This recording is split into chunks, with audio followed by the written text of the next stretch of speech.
Good morning दोस्तों, नमस्ते। मैं सौरभ स्वागत करता हूं आप सभी का। इंग्लिश कैलेंडर के अनुसार 2022 हमारा शुरू हो चुका है, लेकिन हमारी मान्यता जो है वो गुड़ी पड़वा की रहती है। लेकिन फिर भी आप सभी का ये साल बहुत अच्छा, प्रोडक्टिव रहे, मंगलमय रहे, ये मेरी प्रार्थना है। और इस नए साल की शुरुआत में एक बहुत ही यूज़फुल वीडियो मैं आपके लिए लेकर आया हूँ। और वीडियो है मारुति सुजुकी बलेनो के ऊपर। एक्चुअली दोस्तों, मैं बलेनो यूज़ करता हूँ और आज कुछ ऐसी बातें आपके साथ में शेयर कर रहा हूँ जो कि हर बलेनो यूज़र के लिए बहुत ही इम्पोर्टेंट होने वाली है। एक्चुअली इसमें जैसे कहा जाए कि गाड़ी बहुत पॉपुलर है ये, तो कुछ बातें मैं आपको बता दूँ कि कुछ इसमें ड्रॉबैक्स भी हैं। वो ड्रॉबैक्स ऐसे हैं जिनको हमें खुद को सॉल्व करना होता है। जैसे कि पिछले वीडियो में मैंने बताया था कि इसमें एक जो अंदर IRVM लगा हुआ है, ऑटो IRVM, वो उसमें विजिबिलिटी की एक प्रॉब्लम आती है। तो उसको भी मैंने कई बार रिपोर्ट भी किया था कि इसकी आप जो है इसको रिप्लेस कर दीजिए, कहीं और लगा दीजिए, लेकिन वो किसी से कुछ हो नहीं पाया था। बाद में खुद से मैंने करना पड़ा। और अगर आपने वो वीडियो नहीं देखी है तो ऊपर आई बटन में उसका लिंक है, आप उसे देख सकते हैं। तो आज भी मैं कुछ आपको बेसिक चीज़ें ऐसे बताने वाला हूँ जो शायद नेक्सा के जो सर्विस सेंटर है या मारुति के सर्विस सेंटर या और कहीं लोकल सर्विस सेंटर है, वहाँ पे आपको उसका सॉल्यूशन नहीं मिलेगा। तो हम गाड़ी की तरफ चलते हैं और आपको मैं कुछ प्रॉब्लम्स दिखाता हूँ। दरअसल प्रॉब्लम क्या है, इसकी बेसिक नॉइज़ की प्रॉब्लम है कि मारुति की जो गाड़ियाँ हैं उनमें नॉइज़ बहुत ज़्यादा आता है। तो कुछ नॉइज़ ऐसी भी रहती है जो कि मैकेनिक के द्वारा अनआइडेंटिफाइड रहती है और जो हम उसको घर बहुत आसानी से कम खर्चे में या बिना खर्चे में हम उसको सॉल्व कर सकते हैं, जैसा कि मैंने किया है। तो आपको मैं बता देता हूँ कि इसमें कहाँ पे क्या क्या दिक्कत आती है। एक्चुअली अपने सेगमेंट में बहुत ही पॉपुलर गाड़ी है और पॉपुलर होने के साथ में इसके कुछ ड्रॉबैक्स भी हैं। जैसा कि मैंने बताया कि जो है सिक्योरिटी के मामले में थोड़ी सी इसमें मारुति ने कॉम्प्रोमाइज़ किया हुआ है। और ओवरऑल जो है इसका जो यूज़र एक्सपीरियंस मैं कहूँगा वो बहुत ही अच्छा है। इसमें दिक्कत वाली बात नहीं है, वैल्यू फॉर मनी भी है ये। लेकिन ड्रॉबैक्स या नेगेटिव पॉइंट में अगर मैं कुछ बात करूँ तो इसके जो बॉडी की जो नॉइज़ है या जो बोल सकते हैं कि अनवांटेड नॉइज़ जो आती है इसमें से, वो हम उसको कैसे फाइंड आउट करें और कहाँ पे इसमें नॉइज़ आती है जो कि कॉमन रहती है हर गाड़ी में। तो सबसे पहले मैं अगर इसकी बॉडी के बाहर की बात करूँ तो टायर में से इसमें जो नॉइज़ आती है कभी कभी, बेसिकली होता क्या है कि जब हम टायर की नॉइज़ आती है तो हम सर्विस सेंटर वालों को बोलते हैं कि इसमें यहाँ पे नॉइज़ आ रही है। तो दो तीन चीज़ें होती है। एक तो वो कैलिपर का बोलेंगे, कैलिपर पिन, या फिर बोलेंगे बैलेंस रॉड के बूश। ठीक है, ये चीज़ भी होती है। लेकिन उसके अलावा भी यहाँ से जो नॉइज़ आती है वो कैलिपर और एक जो मैं बताऊँगा कि वो कहाँ से आती है, वो दोनों सिमिलर होती है। देखिए, कैलिपर अपनी जगह पे है, तो उसमें ग्रेसिंग करके हम जो नॉइज़ है उसको दबाने के पूरा कर सकते हैं। एक नॉइज़ आती है इसमें, इस रबर, ये आप देख रहे हैं ना, इसमें से एक नॉइज़ निकलती है जो मुझे मालूम नहीं कि सभी गाड़ियों में निकलती है या नहीं निकलती है, लेकिन यहाँ से आती है और हम जबरन में कैलिपर की ग्रीसिंग करवा देते हैं और उसमें पैसे ख़राब कर देते हैं। आपको अगर ऐसा कुछ लगे तो पहले आपको ये करना है कि इसको बजा के देखना है कि कहीं ये जैसे अभी तो मैंने इसमें फोम वगैरह यहाँ पे अड़ा रखे हैं, ऐसी पूरी पैकिंग कर रखी है। उसके बाद अगर आपको नॉइज़ आती है फिर भी, तब आप बोले कि कैलिपर, या फिर कैलिपर आप खुद से भी कर सकते हैं। अगर आप बोले तो मैं उस पर एक डेडिकेटेड वीडियो बना दूंगा कि बलेनो की जो कैलिपर है उसकी ग्रीसिंग हम कैसे करते हैं। तो एक तो ये हो गई, इसकी और कैलिपर की जो नॉइज़ है लगभग सेम आती है। बैलेंस रॉड की जो है वो इतनी जल्दी आती नहीं है क्योंकि अभी ज़्यादा टाइम नहीं हुआ इसको, और बैलेंस रॉड इतनी कोई ख़राब होती नहीं है। सेकंड चीज़ आती है इसमें पीछे की तरफ, कोई इसमें इश्यू नहीं आता है। सेम कंडीशन, सेम चीज़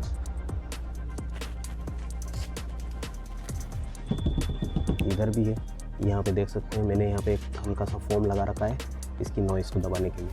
जैसे ये फोम मैंने लगाया आवाज़ पूरी बंद हो गई गाड़ी की। मालूम पड़ा कि कैलिपर बिल्कुल बढ़िया थे और जो वॉइस आ रही थी वो कहीं और से आ रही थी। और उनको मैंने बोला सर्विस सेंटर वालों को कि इसमें नॉइस आ रही है, तो उन्होंने कहा कि ये खोलना पड़ेगा, वो खोलना पड़ेगा, इसको आइडेंटिफाई करना पड़ेगा। लेकिन ये सब फालतू बातें लगी। आखिरी में काम मेरे को करना पड़ा।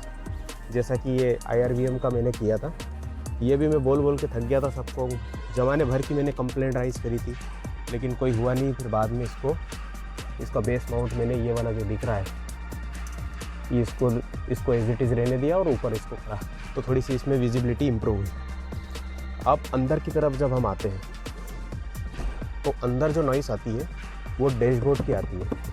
तो डैशबोर्ड में, मारुति की जो डैशबोर्ड है उसमें सभी में कॉमन तरह की नॉइस आती है, जो कहते हैं भट्ट भट्ट करके, जो हम बोल सकते हैं कि अपनी भाषा में कि इस तरीके से नॉइस क्रिएट करती है। और एक चू चू की आवाज़ आती है इस साइड से। वो मुझे कई यूज़र जो मारुति बलेनो के हैं उन्होंने बताया कि लेफ़्ट साइड में भी एक चू चू की कोई आवाज़ आती है। तो वो भी मैं आपको बता देता हूँ कि इसके डैशबोर्ड की आवाज़ दबाने के लिए मैंने हल्के से फोम को ये यहाँ पे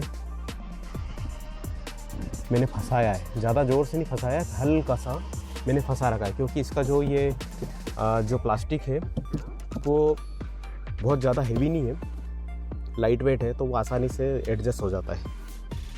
तो एक वहाँ पे मैंने दबाया है उसको, आवाज़ को, जो आवाज़ कर रहा था वो। बाकी कांच की मैं बात करूँ कि जब कांच हम कभी गाड़ी चलाते हैं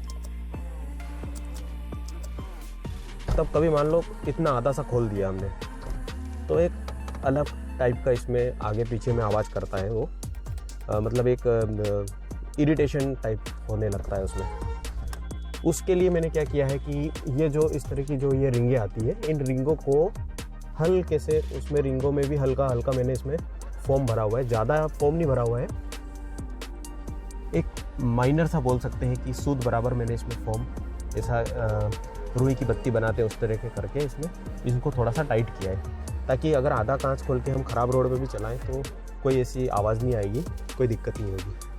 अब उधर की जो चूचू वाली आवाज़ है वो मैं आपको बता दूं कि वो कैसे उसको सॉल्व किया है।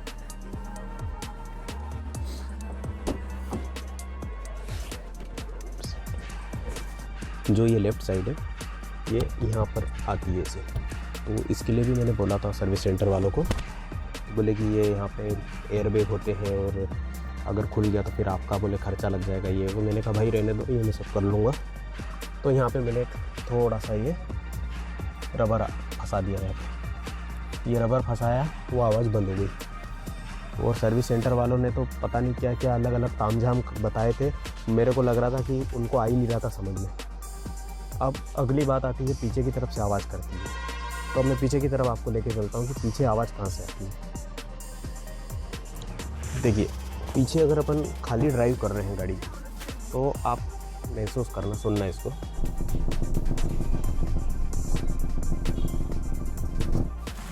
ये इस तरह की आवाज़ इसमें आती है। एक बार और मैं करके बता रहा हूँ। इसको कम करने का या इसको बंद करने का सबसे आसान तरीका है ये 60-40 वाली जो इसमें सीट होती है जीटा और अल्फ़ा में, तो या तो उसको अनलॉक करके फिर से एक बार लॉक कर दें, या फिर जो 2 सीट के बीच में जो गैप आता है, इसमें एक्चुअली मैंने कवर लगा रखा है पूरा एक जैसा, तो यहाँ पे मैं आपको डिफ्रेंशिएट नहीं कर पा रहा हूँ कि 60-40 का किधर है, ये है 40 वाला, ये है ये 60 वाला पोर्शन। तो यहाँ पर एक हल्का सा हम कुछ भी कपड़ा या फिर फोम जो है, और जनरली तो जो कवर लगाए होंगे यूज़र ने वो मेरे जैसे नहीं होंगे, तो वो आसानी से शायद हो सकता है ये वाली प्रॉब्लम उनमें ना आए, क्योंकि ये मेरी सलंग कवर है इसलिए भी ये आ रहा है। सेकंड चीज़ और आती है इसमें कि यहाँ पर जो इसके सीट बेल्ट लगाने के जो हुक दिए रहते हैं वो कई बार नीचे हम कर देते हैं, तो इस कारण से भी वो आवाज़ क्रिएट करते हैं। इसके अलावा स्टेपनी जो आती है, स्टेपनी में हम जो पाने रखते हैं या फिर जो जैक रखते हैं उसका सही से फिट ना होना भी एक इसमें अनवांटेड जो नॉइस आती है उसको क्रिएट करता है। तो ये कुछ बातें थी जो बहुत बेसिक थी। इसके अलावा ये अंदर की बात हो गई। कई बार इंजन में से भी, इसमें से बोनट के अंदर से भी नॉइस आती है। वहाँ भी मैं आपको दिखा देता हूँ कि किन किन जगहों से नॉइस आ सकती है इसमें।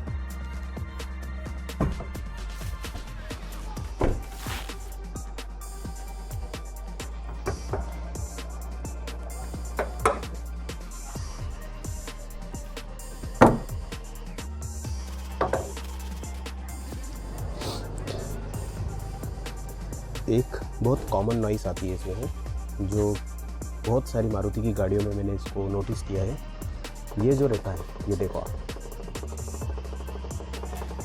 ये इसका जो फिटिंग है, या इसका फिटिंग का डिफेक्शन बोलूँ या फिर क्या बोलूँ, ये करता ही करता है ये।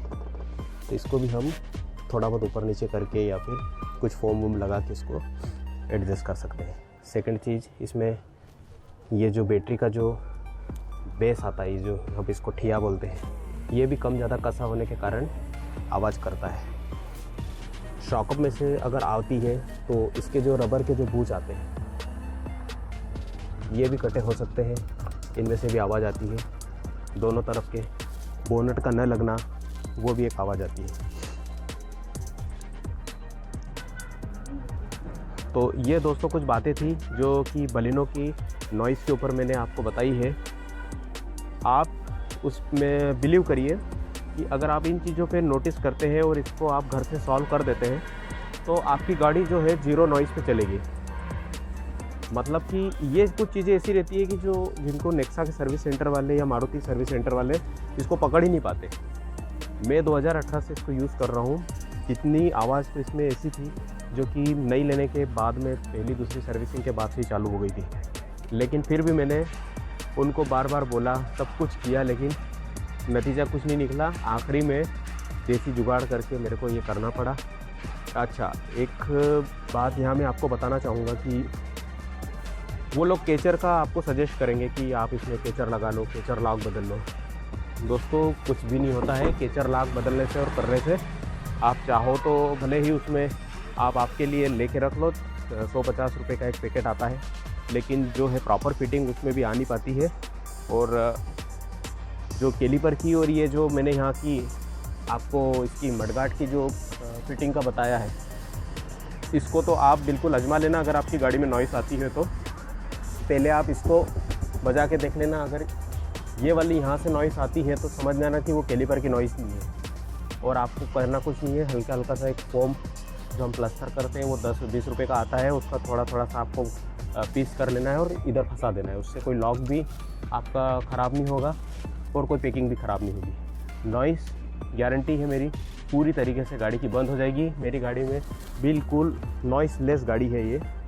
तो आप अनावश्यक पैसे ख़राब ना करें और सर्विस सेंटर के चक्कर में ना पड़े, और क्योंकि वो लोग बहुत बड़ा तामझाम बता देते हैं, झमेला लग जाता है, हम ये करेंगे वो करेंगे, गाड़ी लिफ्ट पे चढ़ाएंगे, देखेंगे, कुछ भी नहीं, सब फालतू बातें हैं।